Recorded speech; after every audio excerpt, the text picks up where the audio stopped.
बीड नगर परिषदेतील अंतर्गत वाद काय थांबायचं नावच घेत नाहीये सध्या।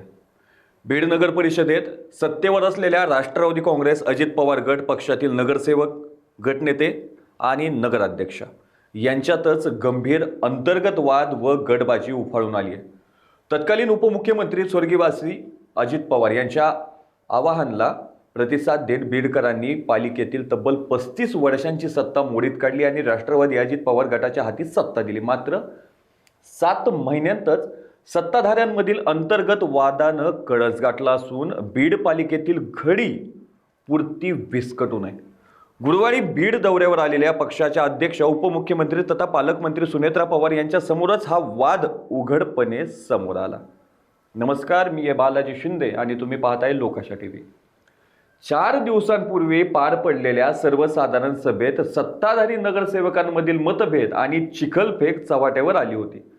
पालकमंत्री सुनेत्रा पवार बीडमध्ये आल्यानंतर हा वाद मिटेल अशी शक्यता वर्तवली जात होती, मात्र झालंय उलटच। नगराध्यक्षा प्रेमलता पारवे आणि उपाध्यक्ष विनोद मुळूक, अमर नाईकवाडे, फारुख पटेल या 2 गटांमधील दरी सुनेत्रा पवारांसमोर अधिकच स्पष्ट झाली। दोन्ही गटांनी पालकमंत्र्यांचं स्वतंत्रपणे स्वागत केलं। विशेष म्हणजे जिल्हाधिकारी कार्यालयातील बैठकीनंतर सुनेत्रा पवार यांनी एका कक्षात बंद दाराआड मुळूक, नाईकवाडे आणि पटेल यांच्याशी चर्चा केली। या चर्चेचे फोटो आता सोशल मीडियावर व्हायरल झालेत। आता हा वाद थेट पक्षश्रेष्ठींच्या दरबारी पोहोचल्यानं सुनेत्रा पवार यावर काय तोडगा काढतात याकडे बीडकरांचं लक्ष लागलंय। क्षीरसागरांकडून सत्ता खेचून आणल्यानंतर आमदार विजयसिंह पंडित यांच्या नेतृत्वाखाली राष्ट्रवादीने विकासाचा नारा दिला होता। मात्र अवघ्या 7 महिन्यात नगरसेवकांमध्ये थेट एकेरी भाषा, चमचे, मालक आणि जातीय वादांपर्यंत आरोप प्रत्यारोप रंगले।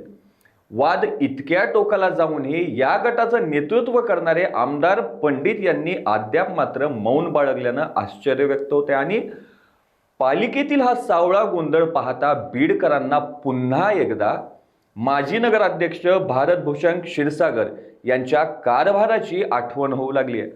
असाच वाद सुरू राहिल्यात राष्ट्रवादीचे काही नाराज नगरसेवक भाजप किंवा राष्ट्रवादी शरद पवार गटाशी हात मिळवणी करून सत्ता पालट करण्याची शक्यता देखील नाकारता येत नाही। तसंच नगराध्यक्षांवर अपात्रतेची टांगती तलवार येऊ शकते असे म्हणत नगरसेवक अमर नाईकवाडे यांनी पारवे यांना मोठी बहीण म्हणून सल्लाही दिलाय।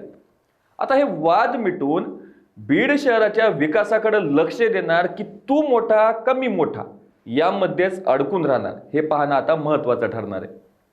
अशाच ताज्या अपडेटसाठी लोकाशा टीव्हीला सबस्क्राईब करा आणि लाईक करायला विसरू नका।